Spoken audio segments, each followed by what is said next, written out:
few years ago, I was on my way to school when a young girl caught my attention. She could not have been older than 15, and her belly was too large to be hidden. She was noticeably pregnant, and what struck me as more odd is that she was pushing a stroller with a young infant, whose only word seemed to be mama, referring to the young girl.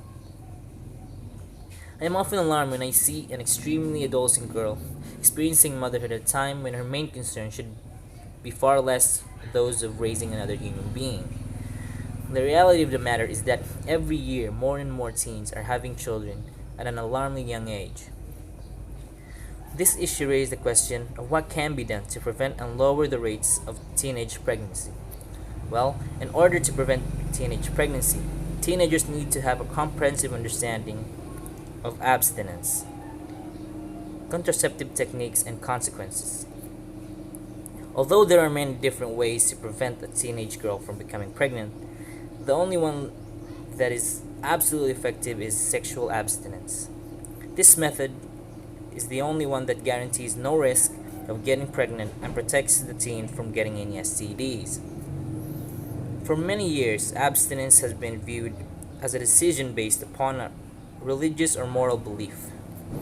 In the article Promotion of Sexual Abstinence, Reduction Adolescent Sexual Activity and Pregnancies, Hani R. Kuzman says sexual abstinence is not associated with public health risk and need to be presented and promoted as the most effective primary prevention for unplanned pregnancies. In this article, Dr. Jocelyn Elders posts that teaching sexual abstinence as prevention for pregnancy, not as religious or moral belief.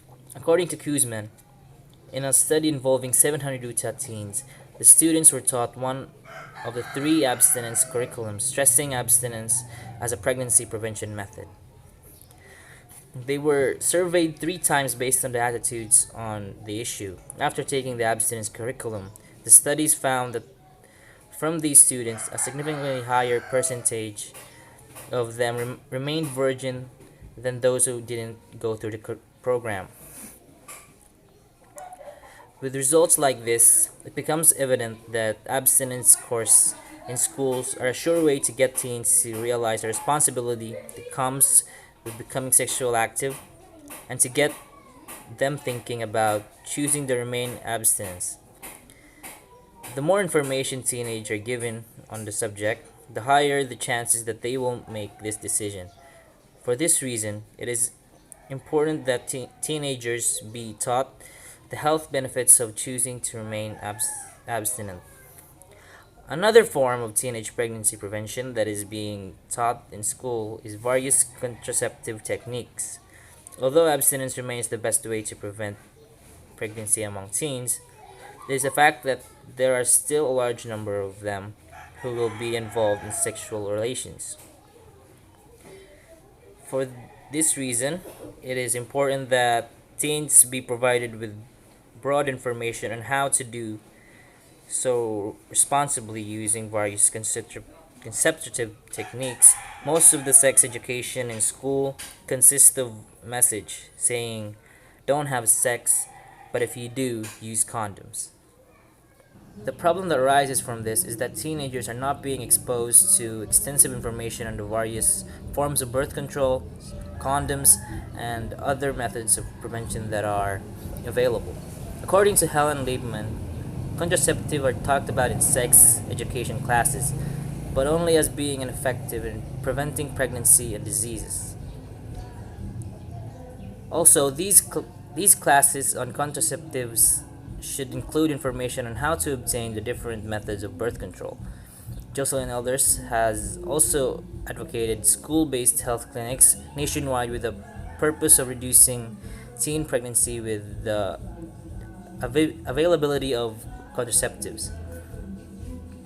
This is a way to ensure contraceptive use for many young teens who, rather than going to their parents for help in obtaining birth control, choose to have sex without protection simply because that protection is not made available to them.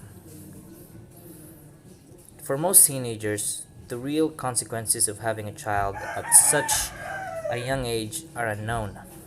Teens need to be aware of the harsh reality of raising a baby and negative effects that an unplanned pregnancy can cause in both the mother and the child's lives. Teenage mothers must be aware of tremendous effect their offspring will have on society in the future, and the high risk of the cycle. Once this child becomes a teen must also be aware of the fact that an unplanned pregnancy will take a toll on the other aspect of their lives. For example, as Fagan points out, less than one third of teen moms who have a baby before they are 18 finish the high school. When exposed to such information about the results of an unplanned pregnancy, teens are forced to analyze whether sex is worth the risk of forever changing their lives and those of their future children. On the other hand, for some people, sex is viewed as a method of reproduction, and the idea of using contraceptives and other methods of birth control is simply unnatural. This belief is preached by many religious institutions, primarily within the Roman Catholic Church.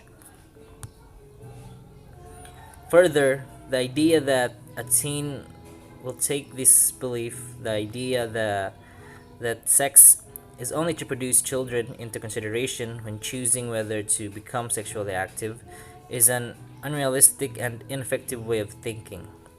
This belief will not prevent teenage girls experimenting and running the risk of becoming pregnant. Of course, nothing will work universally, not even education and contraception. So, as research shows, it is the job of parents and schools to teach teens about the negative effects of teenage pregnancy. The parents can strongly influence their children's decision by taking the time to be involved when the issue of sex arises. The school can also do their part by providing the necessary information on preventing pregnancies and by encouraging teens to make responsible choices when having sex. Therefore, the responsibility of adults is to provide teens with a thorough understanding of abstinences, contraceptive techniques, and the consequences of social activity. And that is for today. Thank you for watching, and don't forget to subscribe, Char.